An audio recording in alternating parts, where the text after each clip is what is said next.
Добар ден, почитувани. Ја следите Телма амбуланта. Болестите на срцето и крвните садови обично се развиваат незабележително, без јасни симптоми. Колку често треба да правиме контролни прегледи на срцето, како правилно се мери крвниот притисок и кога се потребни лабораториски анализи за нивото на холестеролот и шеќерот во крвта. За најважните прегледи што можат навреме да откријат ризик и да го заштитат кардиоваскуларното здравје. Разговараме со доктор Антонио Антовски, кардиолог. Останете на Телма, а веќе ви е познато дека ќе имате простор и да се јавите во програма за да поставите прашање.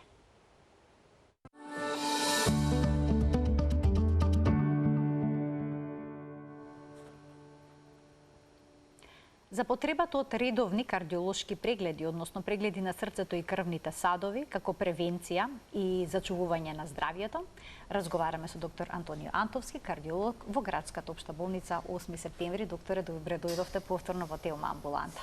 Добро ве најдов. Докторе, дали е можно некој да има сериозен кардиоваскуларен ризик или пак некакви проблеми со срцето и крвните садови, а да се чувствува сосема здраво?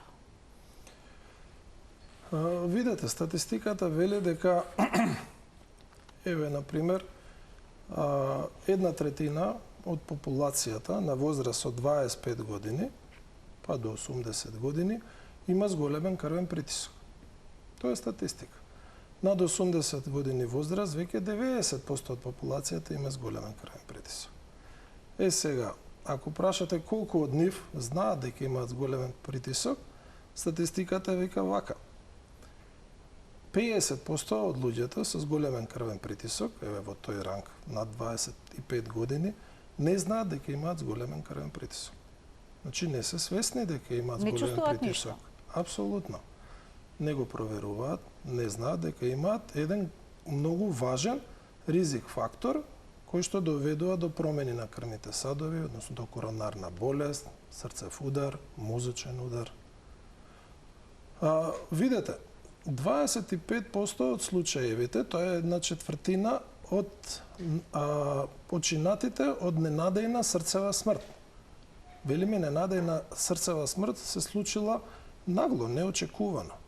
Па вика 1/4 од тие смртни случаеви претходно немале некоја клиничка манифестација.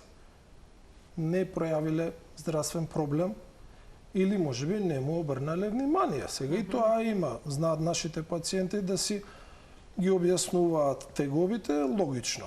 Сега ова ми е од замор, ова ми е од нервна база, ова ми е од со многу прегумерна тежина или не знам што, без да се консултира со лекар, знаат и подолго време да игнорираат некои симптоми кои што се типични.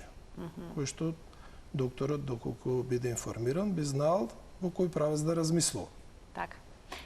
На која возраст, докторе, би требало да се направи барем основен кардиолошки преглед? Кога да се започне со контролните прегледи?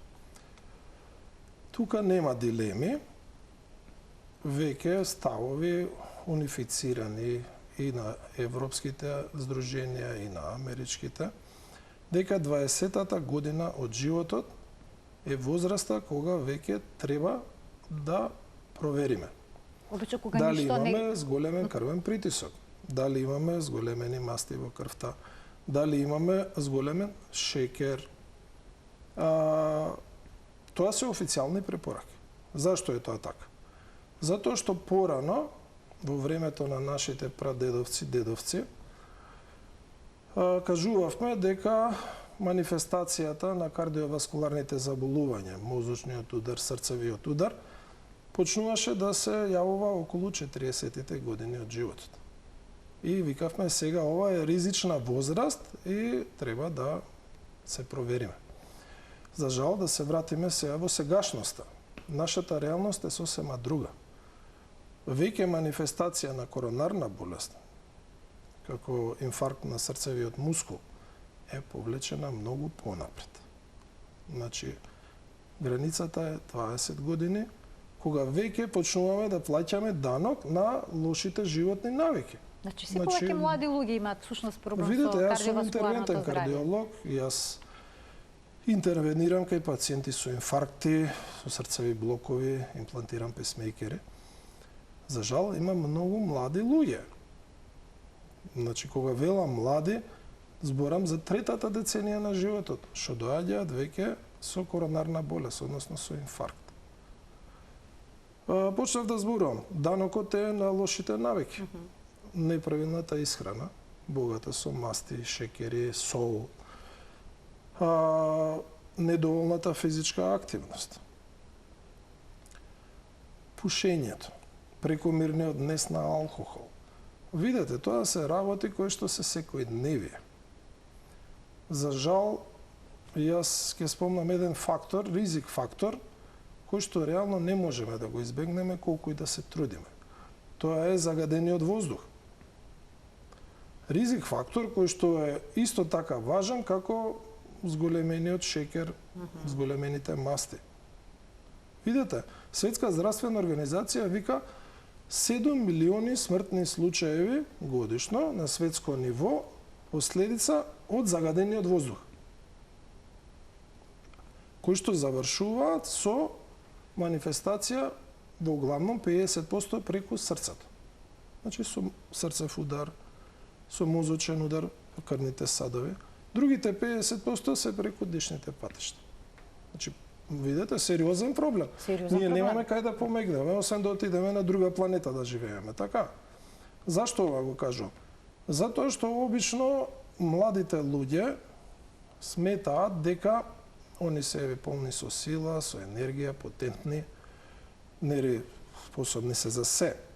Не помислуваат дека веќе нивното здравје е начнато под влијание на овие сите ризик фактори. Затоа велам, 20-та до 40-та година од животот. Видите, најпродуктивниот период од животот, кога сме најспособни. Па препораките викаат вака. На 20-та година треба да се проверите. Притисокот, шекерот. Значи, тоа се основните ризик фактори. Мастите во крвта. И да се прашате дали имате, да се прашате, тоа е работа на докторот да провери дали имате генетска оптеретеност. Доколку некој во семејството имал некој срцево заболување, инфаркт или мозочен удар, или висок притисок во рана возраст, значи на 80 години, нели рековме, 90% од луѓето имаат зголемен крвен притисок. Меѓутоа, ако родителите имале зголемен крвен притисок на 40 години, тоа е веќе ризик фактор кој што се пренесува на поколението. Значи, треба да се помисли, треба да се праша. Треба да се праша дали е пушач, не е пушач. Колку консумира алкохол, дали е тоа умерено или претерува со консумација, колку е физички активен. Сега, кога сето тоа ќе го разгледаме и ќе речеме дека нема ништо од тоа. Тоа значи ка 100% значи нема... имаме супермен. Јас ви кажувам, имаме супермен, кој што нема ништо од тоа, и тогаш велиме во тој период од животот, 20 до 40 години, онда се провериле на 20 години, следна контрола на мастите, на шекерот, на притисокот може да биде за 3 години. Ме разбирате? Так. Повторно истиот процес се проверуваме, пак нема ништо, пак за следните 3 години велиме, окей, немаме ризик фактори. Сега, што се случува од 40-та година на животот, па до негде 65-та година од животот. Тука вели повторно нема ризик фактори, велиме нема ризик фактори. Нема ризик фактори, верувале или не. Па тогаш вели во ред, нема ризик фактори. Сепак еднаш годишно ќе се проверите. Дури доколку не постојат ризик фактори, доколку не постојат ризик редовни... фактори, затоа што сега имате еден ризик фактор, годините. Возраста. Значи тоа е годините на животот носат ризик. Загадениот воздух на сите ние тоа ризик се фактори. ставаме на страна, нели, рековме, нема некој што го нема тој ризик фактор, затоа велам и се потенцирам. Тоа е чудо да во тој период од животот немаме некој од овие ризик фактори. За да бидем поресно разбран, ајде не мисли некој дека сум скептик. Статистиките се вакви. На светско ниво, вика, 50% од популацијата има еден од еве водечките ризик фактори. Зголемен крвен притисок, зголемени масти во крвта или е пушач. 50% од популацијата. Не збориме години возраст. Тој е плюс. Еве статистиките велат вака.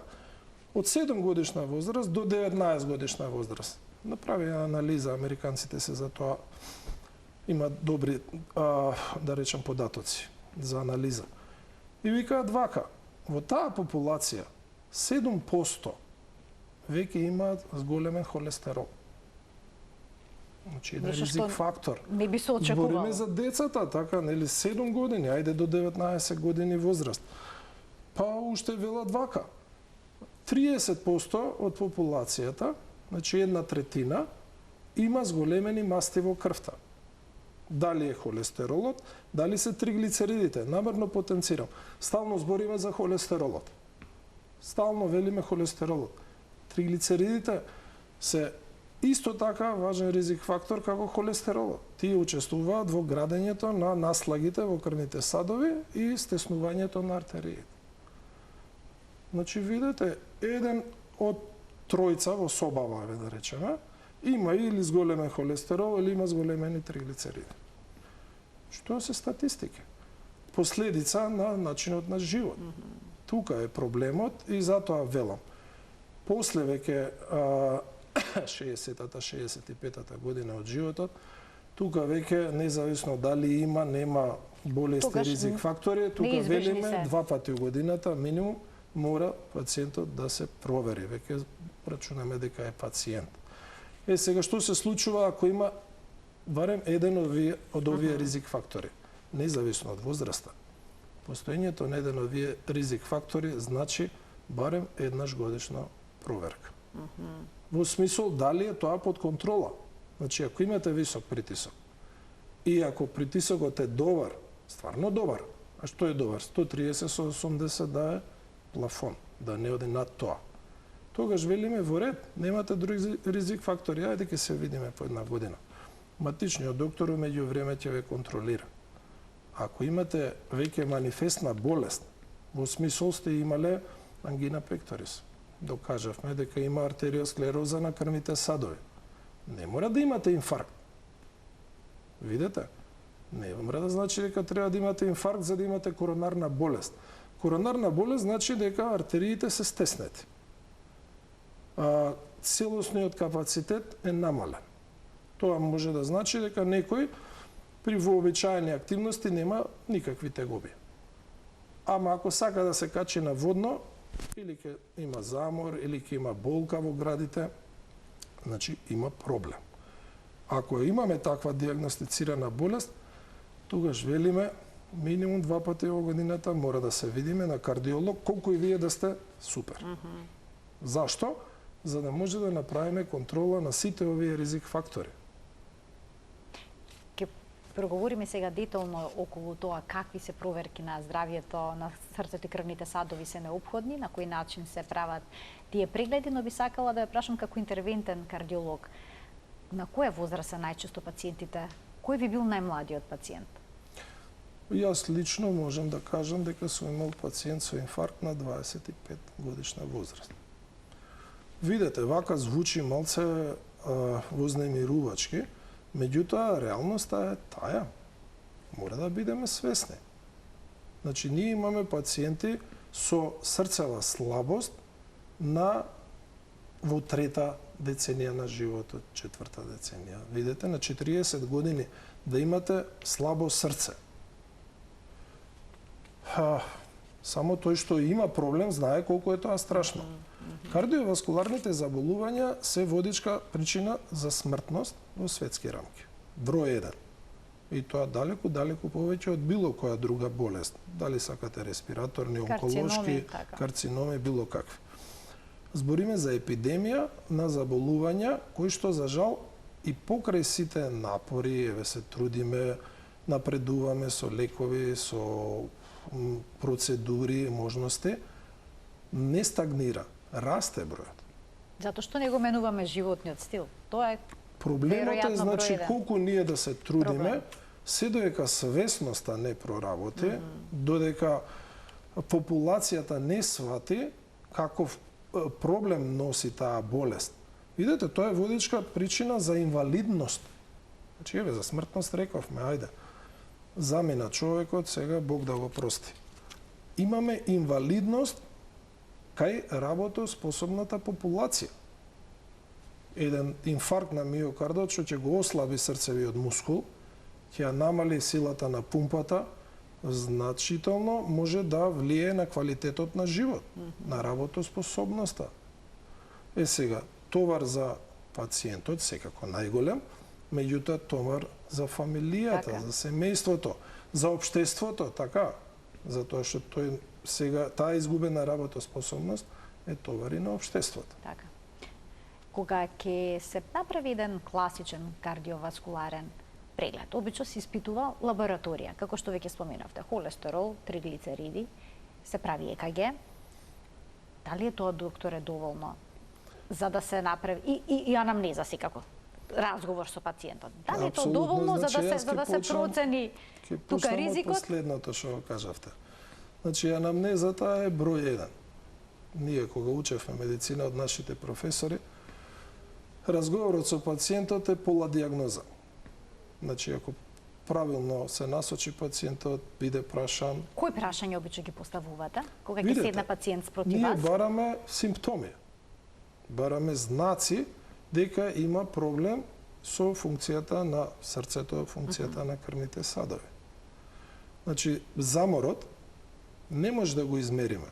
Може да биде знак дека немаме доволно кондиција, меѓутоа може да биде знак и дека срцето послабо работи.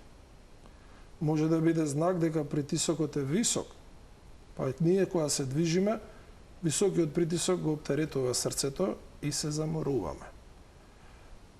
Другите симптоми во смисол присуство на болка, појава на отоци на нозете, проблеми со дишењето кога ќе легне пациентот.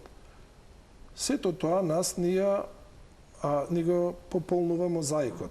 Па ни помага да кажеме, добро, ова е во правец дека проблемот е со срцето, со плуќата или нешто сосема друго. Затоа, ќе се повторам, анамнезата, докторот треба да посвети внимание, да поразговара со пациентот, за да дојде до диагноза. Тоа е многу важно. Друго што е важно, мора да се каже дека е важна проценката на ризикот. Што рековте, дали е доволно само шеќерот, мастите, притисокот. Ако пациентот нема некои ризик фактори кои што би не натерале да се посомневаме дека има некое кардиоваскуларно заболување, нема симптоми, овие основни испитувања може да бидат доволни. Секако прегледот подразбира да послушаме како работи срцето, дали има шумови, дали има аритмија. Значи, тоа се основни испитувања кои што ни даваат една ориентација. Сега, ако пациентот добро го разгледаме во однос на ризик факторите, он може да биде без ризик, може да биде со лесен, висок и многу висок ризик, за да има кардиоваскуларно заболување. Многу едноставно има таблички кои што се достапни на интернет, дури нашите гледачи може да си се побараат во таа табличка според возраст, пол, пушач, непушач, висок притисок, масти, прекумерна тежина и да си го измерат својот кардиоваскуларен ризикот. Значи, секој од овие ризик фактори што ги спомнав, го мултиплицира ризикот да се развие кардиоваскуларно заболување. Ако е тоа случај, тоа треба значи консултација со кардиолог. Сега кардиологот е тој кој што ќе одлучи во која мера ќе ги прошири тие испитувања, за да може да добие јасна слика за здравствената состојба на пациентот и да превенира сега. Значи, видете, целта наша е да спречиме да се јави болеста што е можно подолго време. Така, сакаме, ако веќе се манифестира кардиоваскуларно заболување, тоа да биде покасно во животот. Второ, да спречиме да има некои поголеми последици, оштетувања, кои што ќе бидат трајни. Целта е ние да откриеме пред да дојде до оштетување, за да заштитиме тој пациент после да има нарушен квалитет на живот. И на крај секако да обезбедиме и подолг животен век, така. Секако квалитетен животен век. Докторе, дали тоа значи дека секој пациент нема потреба да направи ехо на срце?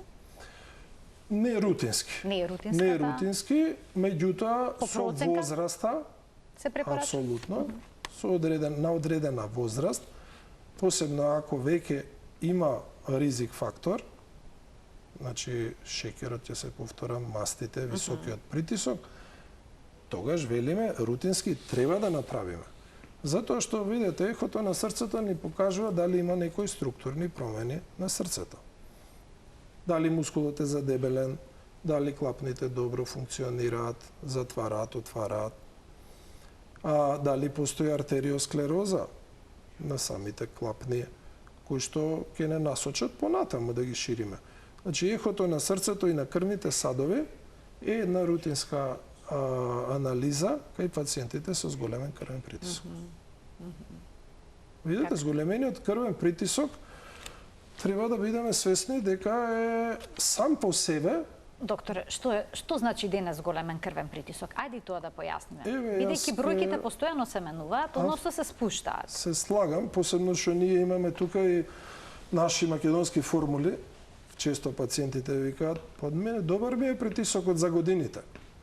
И викам, Има што нешто значи такво? тоа? Да, они си собираат.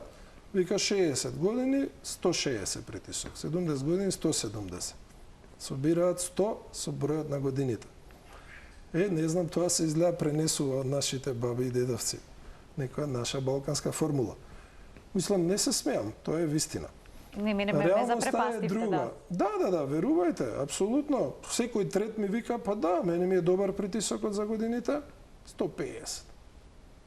Као, не е тоа проблем. Видете, притисок нормален, велиме е до 130 за големиот, 80 за малиот. Па сега правиме некоја градација, некоја толеранција. Па викаме високо нормален. Видете, многу е нелогично. Или е нормален, или не е нормален. Па велиме до 140 бил високо нормален. А до 90 малиот бил исто високо нормален. Видете, секој зголемување на притисокот за 5 мм го зголемува ризикот за развој на артериосклероза, за развој на коронарна болест мозоченото. Но може ли да очекуваме возрастни лица над 70 години да имаат 120 со 80, докторе? Фала што ме прашавте. Значи, видете, целта е кај возрастните, али пазете што е возрастни. Ние тука во Македонија имаме друга дефиниција. Во англосаксонска литература, ако побарате што е возрасен, елдерли они викаат, тоа е на возраст од 75 или 80 години. Кај нас на 55 години, на 60 више возрастни луѓе се рачунава. Ме сваќате? Значи, тие што имаат 80 години, тие се малце по-фрагилни, по-осетливи на варијации во притисокот. Сега, ако предходните 30-40 години, притисокот ми бил 170, 180, и он така функционирал, сега, ако сакаме да го намалиме на 120, може да биде проблем. Да не го поднесува. Да, билот им се слушува вртоглавицима. Да, ама тоа значи дека се навикнал мозокот на тој притисок. Тоа нас ни кажува дека треба постепено да го намалуваме. Значи, нема да го намалиме у 2 дена. Ќе оставиме малце време. Кај него нема да биде 2 недели, ќе биде 3 месеци. Ќе инсистираме да го доближиме до таа вредност која што не е штетна. Сега велиме вредноста која што он може да ја толерира, што ја поднесува. Затоа што ако не поднесува 140 или 130, не можеме да инсистираме, не може пациентот да ни паѓа, оти му е низок притисокот. Артериите се крути со годините, али пак ќе речам 80, 85, не на 50, не на 60 години. Тука инсистираме да биде притисокот 130, со 80. Затоа што, видите, притисокот е фактор кој ги оштетува крвните садови. Значи, сега, кога збориме за кардиоваскуларни заболувања, не мислиме само на срцето. Крвните садови се сегде во организмот, до секоја клетка. Значи, од притисокот страдаат бубрезите. Па имаме слабост на бубрежната функција. Не само на срцевата пумпа, не само на мозокот. ме Сите пратите. органи се така. засегнати. Сите органи, значи збориме за километри крвни садови преку кои се врши размена на хранливи материи, кислород, штетни материи. Ние секојдневно, тоа ни го возможува бубрегот, ја чисти крвта. Црниот дроб ја чисти крвта од штетните материи. Белите дробови прават размена, штетниот јаглерод диоксид го изфрлаат, кислородот го внесуваат.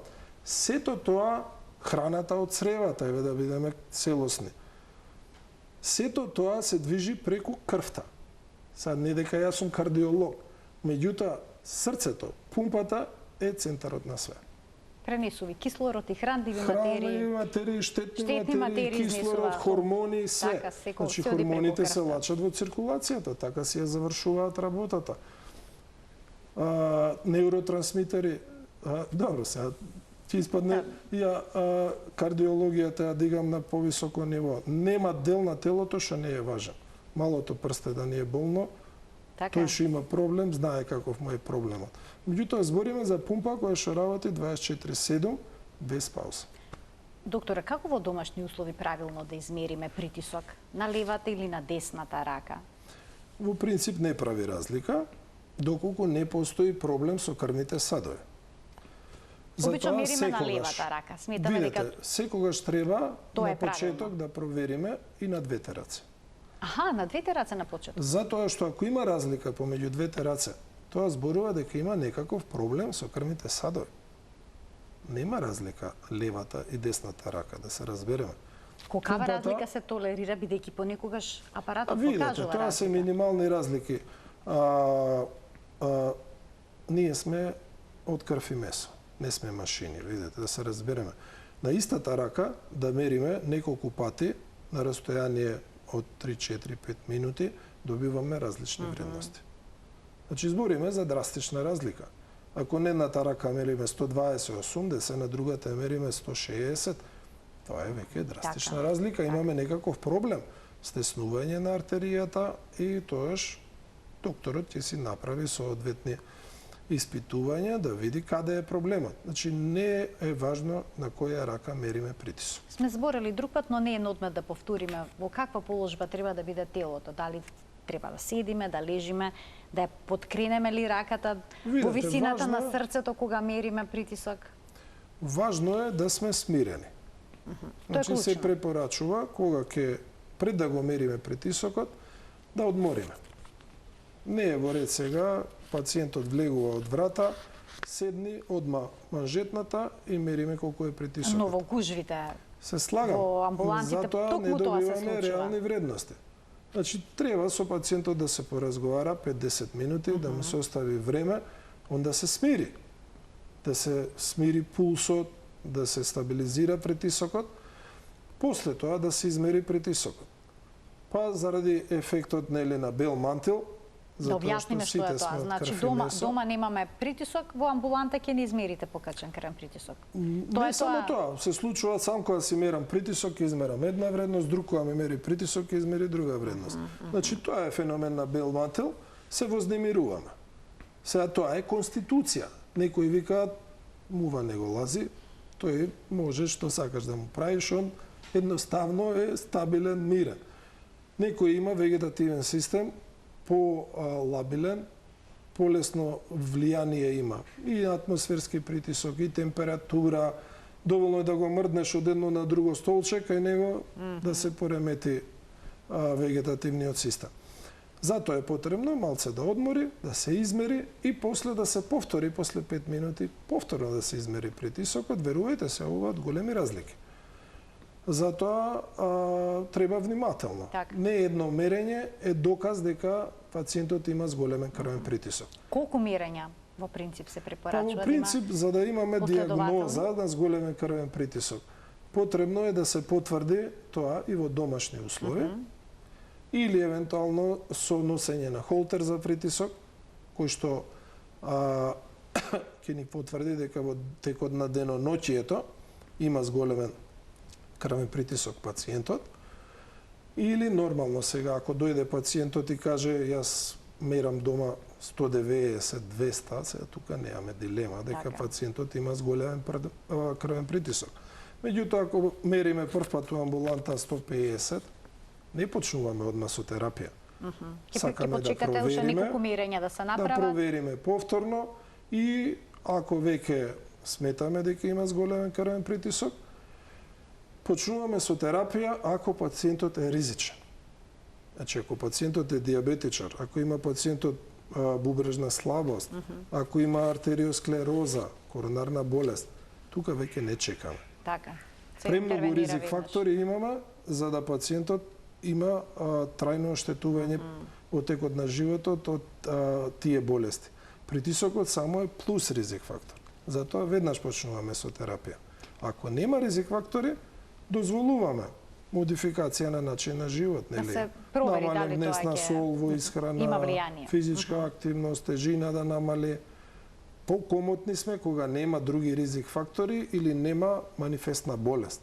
Тука можеме да дозволиме 2 месеци, 3 месеци да го следиме. Кај што имаме ризик фактори, мораме одма да реагираме.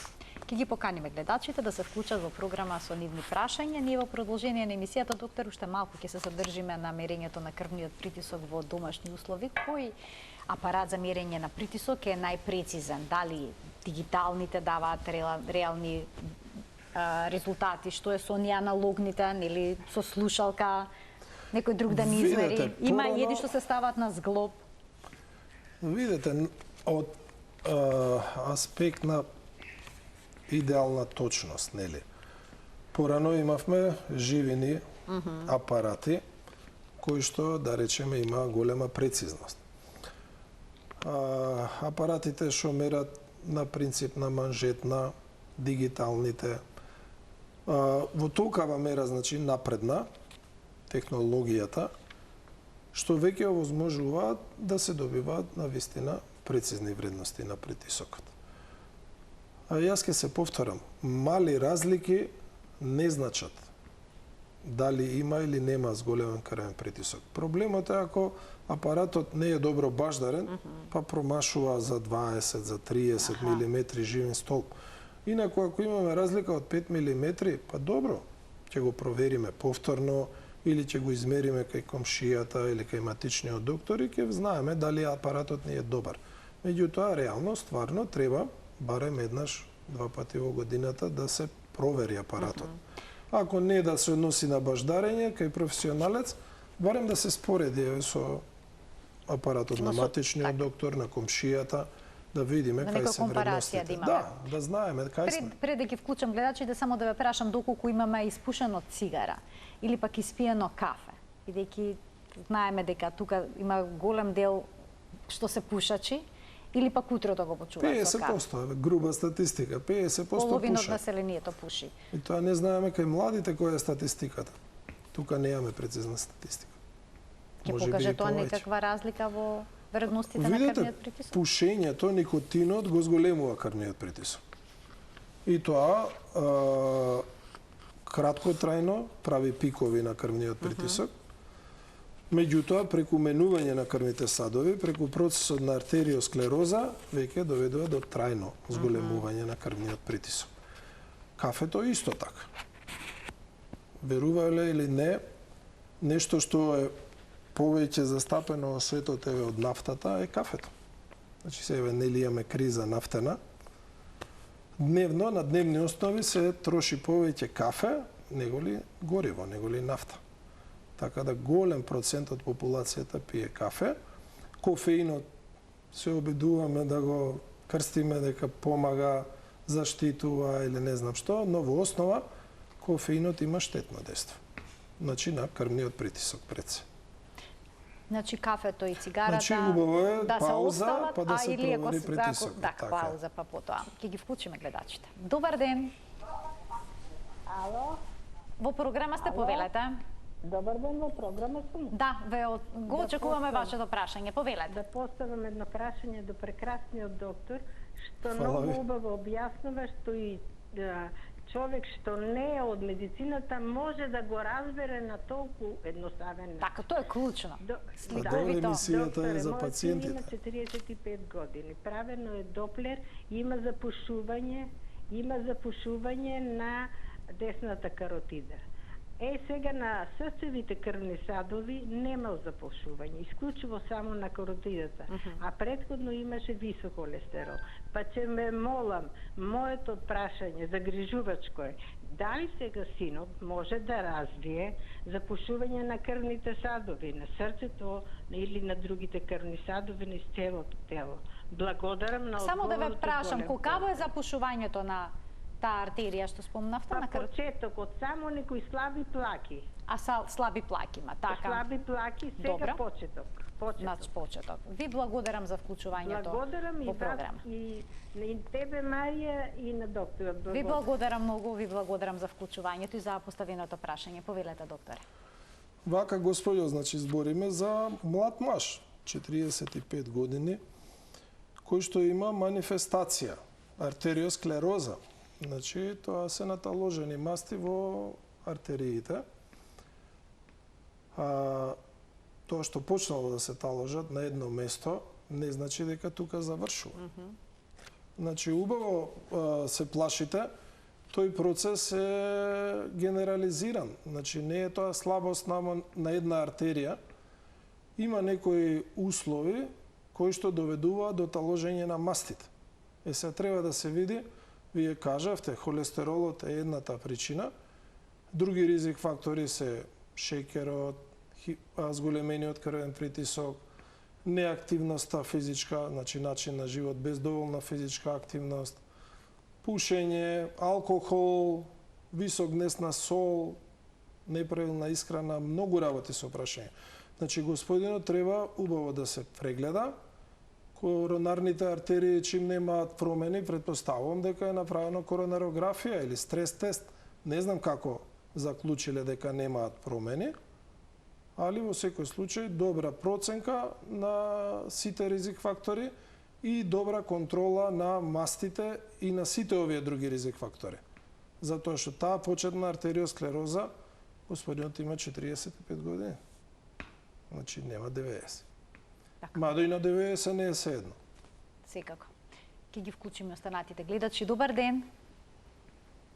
Ало? Повелете, во програма сте. Добар ден, поздрав до екипата.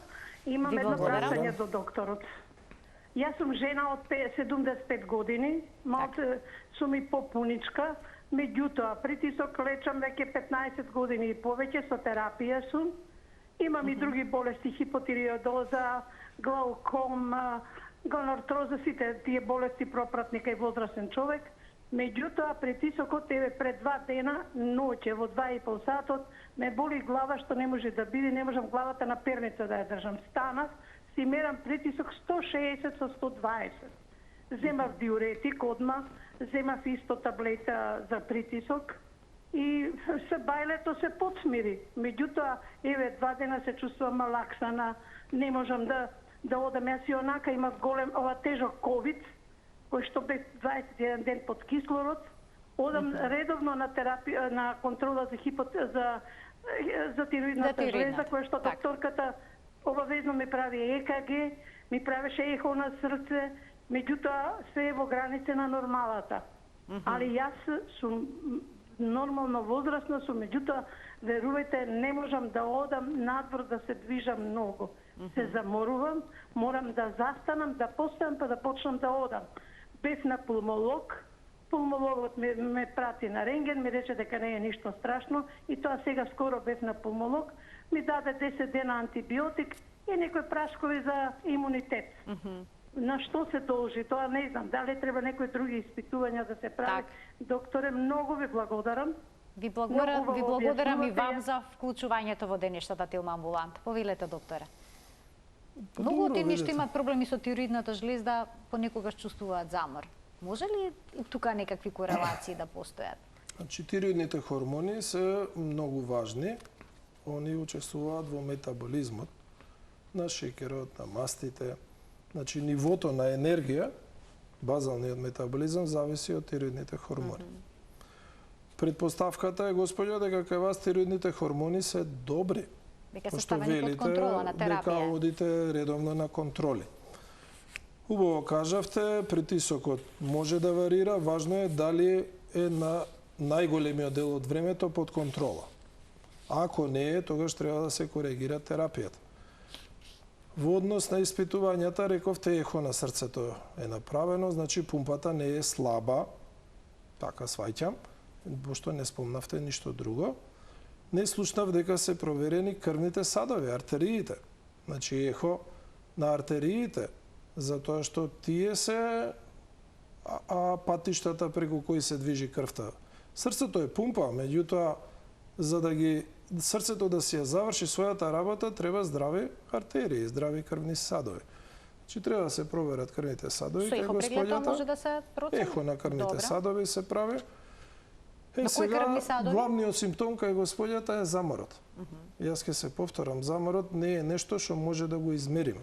Значи може да зависи од вашата кондиција, годините, рековте дека имате прекумерна тежина, значи тоа е едно објаснување. Друго објаснување е проблем со коронарната циркулација. Значи ехото покажува како функционира срцето во мир, кога не сме активни. Не знаеме како функционира при напор, дали има коронарна болест. Затоа најдобро е да се проверат прво каротидните артерии. Вие на вратот што се? Тие се поедноставни, подостапни. Прегледот е, да речем, достапен во сите здравствени установи. И ако тука има промени, сега добро докторот да размисли дали има потреба да се провери коронарната циркулација. Како се прави тоа? Со коронарографија? Дали коронарографија, дали стрес ехокардиографија, се зависи какво е ехото, дали има структурни промени, не само на мускулот, срцевите празнини, срцевите клапни. Значи да се започне со ехо преглед на значи видете, господјата предпоставам се контролира кај кардиолог. Ако не е тоа случај, тогаш мора да се консултирате со кардиолог и убаво да му ги објасните проблемите и да побарате негово мислење. Ајде да слушнеме уште неколку прашања од гледачи. Добар ден. Добар ден. По програма сте. Докторе, се извинувам, јас едно прашање имам. Јас сум опериран, левиот бел дроб не е изваден, картином. Еве, во јуни 3 години ќе правам. Меѓутоа, еве година и 2-3 месеца, почна пулсот да ми оди на 150. И ми ставија пейсмейкер. Сега е добро, све е окей. 60-70, тука ми е пулсот. Сега, например, притисокот ми се движи од 110 до 135, тука, ама кога јава прошла недела мртно, 150 ми отиде притисокот. И сега, не чувствувам некои тегови, пошто ја имам пред тоа висок притисок и научен сум на тој притисок. Не ми смета, него дали е добро да го имам тој притисок, затоа што имам дома едно апче за притисок, скоприлче, се напиви на скоприл, отиде притисокот 98 се симна. Така. Сега, кој е најдобар притисок за мене? За вашата состојба, така. Да. Ви благодарам за вклучувањето во програма. Што би можеле тука да советувате, докторе, бидејќи е малку покомплексна состојбата? Па вака, сега господинот рече дека срцето му работело брзо, ако сватив 150. Ние песмейкер ставаме ако срцето работи споро. Не ако работи брзо, господине. Така да, не знам каков тип на песмейкер е кај господинот вграден. Добар притисок, ја ќе се повторам, значи до 130 со 80, затоа што тие вредности на притисокот гарантираат помалце шанси процесот на артериосклероза да напредува, да не се оштетуваат бубрезите, да не се оштетува срцевиот мускул, мозокот и другите органи. Значи убаво е да се инсистира на тие вредности. Сега скоприлче спомна господинот, али тоа е дали како плюс на таа редовна терапија, јас така сватив, дека он пие лекови, ама кој ќе се качи, ќе си земе плюс скоприлче, не знам од колку милиграма. Така да, за жал, господине, не можам да ви кажам сега кој лек е за вас најдобар избор, али во однос на вредностите на притисокот нема дилема. Се што е повеќе од 130 со 80, убаво е да се со лекови стави под контрола, да се регулира тој притисок. Уште еден гледач ке вклучиме. Добар ден. Ало, добар ден. Повелете. Ало. Во програма сте, повелете. Сакам едно прашање за докторот. Јас имам 67 години. Така. Срцева слабост. Еве 5 години имам пейсмекер.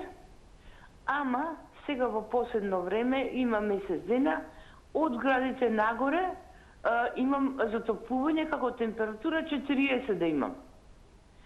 И се докторката моја матична ми вика, бев на кардиолог пак, ми правеа да нема запушување на крвните садови, нема.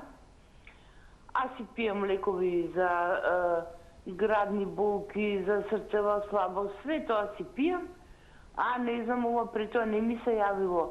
Над градите, значи топлина, 40 температура, така да осеќам. Бевка и матичата, и даде некоја мас за владање овона, не знам, денеска прв пат ја земах, ама не можам да спијам, тешко ми е. Сега после, скоро бев на ова што ми правеа тоа не можам да... Коронарографија, така? Да, и добро, нема, значи, запушување и после месец дена на контрола на кардиологија. Ама ова тежинава горе на градиве никој пат пред тоа не ми се јавила. Така, топлина чувствувате? Го прашувам докторот, се извинувам, го прашувам докторот. Докаде ми е батеријата на пейсмекерот, 5 години ми е тука. Вика, господи, имате уште пола батерија ви останале. И сега после месец дена, на другиот месец, на 20 треба да одам на контрола, пак да проверат. Ја не знам што е со дотопувањето над градите. А на која возраста? 67 години. Колку? 67. 67. Не ме разбрав тоа, затоплување го чувствувате цело време таа топлина? Не. Има скоро месец и нешто. Не, кога ве прашувам кога ќе се јави, колку време трае? Ми трае. Ми трае на 3 сати, пак ќе ме пушти, па пак ми трае, значи цела ноќ не можам убаво да заспијам. И ке се напијам некоја диазепамче и докторкава матична ми вика, ти си по-нервозен тип. Ама викам, тоа не го... Јас не сум нервозен тип толку, ама не сум го чувствувала пред тоа, а сега оваа топлина не се издржувам, ми се горам. Не знам каде да се обратам. Така, што понатаму, што да се преземе. Ви благодарам за вклучувањето во програма. Помислите дека некоја помлада пациентка да не е некоја менопауза, па топлина поради хормонски бранови.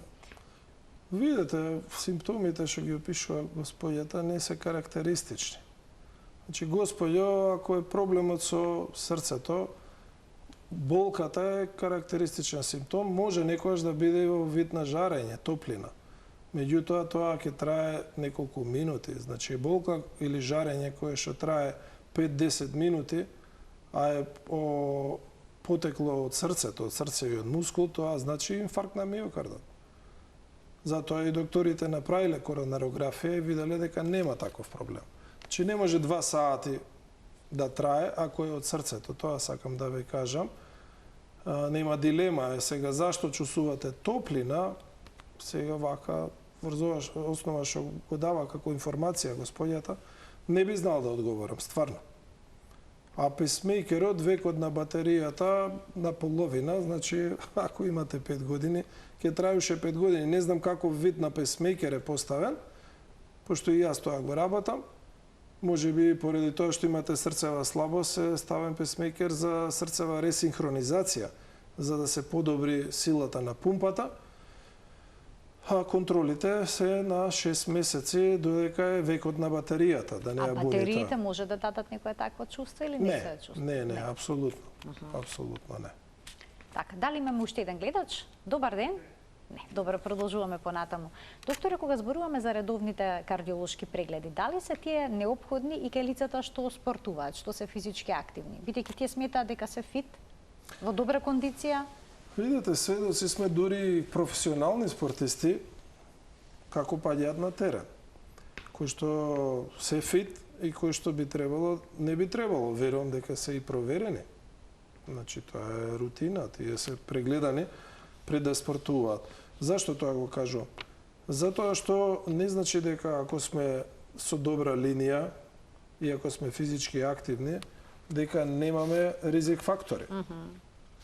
Значи може да имаме спортист, за жал, кој што пуши, кој што пие неумерено алкохол, кој што се храни нездраво. Не би требало да биде, нели? Спортистите се за нас како гладиатори. Нели очекуваме дека тие здраво живеат, не пушат, не пијат, меѓутоа сега јас тука морам да се повлечам. Можеби тоа важи во професионалните лиги во Америка, не знам тоа колку е кај нас. Меѓутоа да ги ставиме на страна спортистите, значи имаме млади луѓе кои што секој ден спортуваат, у теретана, трчаат и сето тоа, и кои што носат ризик. Значи прво може да носат генетска предиспозиција, ако родителите имаат притисок, шеќер, масти, може да имаат нездрави други навики, значи да пушат, да пијат, да се хранат несоодветно, повеќе зголемен внес на масти и сол. Да живеат под хроничен стрес. Физички активен, кој што се чувствува здрав, треба да се праша што од сето ова што го наброив го има кај него. Ако има нешто од овие работи, тогаш да, тој има ризик да развие артериосклероза, има ризик да му се појави зголемен крвен притисок, да развие диабет, така да апсолутно истите правила важат и за него. Независно што е фит во смисол физички спремен или што е со добра телесна конституција или нема прекумерна тежина. И сосема накратко, кои се најголемите грешки што луѓето ги прават кога станува збор за грижата на нивното срце? Се случува некои суплементи да земаат непотребно, па и тоа да направи проблем? Видете, најголемата грешка е што се запоставува здравјето. Тоа е најголемата грешка. Зашто е така? Затоа што го добиваме на поклон кој ќе се родиме. Значи не плаќаме за здравјето. Јас сум во професија каде што работам со болни луѓе и можам да кажам дека кога ќе се изгуби здравјето, не се жалат пари за да се врати здравјето. Сега, за жал, некогаш не успеваме и покрај парите и покрај стручноста здравјето да го вратиме, можеби само да подобриме, да контролираме, да пролонгираме и сето тоа. Затоа проблемот е свесноста, ќе се повторам и стално го кажувам тоа, не сме доволно свесни како тивок убиец имаме меѓу нас. Затоа што кардиоваскуларните заболувања и ризик факторите како шеќерот, како мастите, како зголемениот крвен притисок, пушењето, тоа е тивок убиец. Старите сакаат да кажат, тивката вода го рони брегот. Тоа е вистината. Значи, ние тоа не го чувствуваме, тоа работи подмолно и на крај имаме манифестација болест. Инфаркт, мозочен, срцев, проблеми со циркулација на нозете или некој друг проблем, кој што потоа драстично ни го менува квалитетот на животот. Така, старите велат само здравјето да ме служи, а за да не служи здравјето, Песната на Дарија, здравје Боже, ништо друго не барам. Така, само Се тоа е важно. друго што ќе даде. Така е. Затоа се грижиме за нашето здравје. Докторе, ви благодарам многу за вашето гостување во денешната Тилма амбуланта и што ставивте апостроф на превенцијата од кардиоваскуларните болести. Тоа е нешто на што обично забораваме. Редовни контролни прегледи. Благодарам на поканата. Почитувани, ви благодарам и вам за тоа што ја следевте и денешната Тилма амбуланта. Ви посакувам убав ден и добро здравје.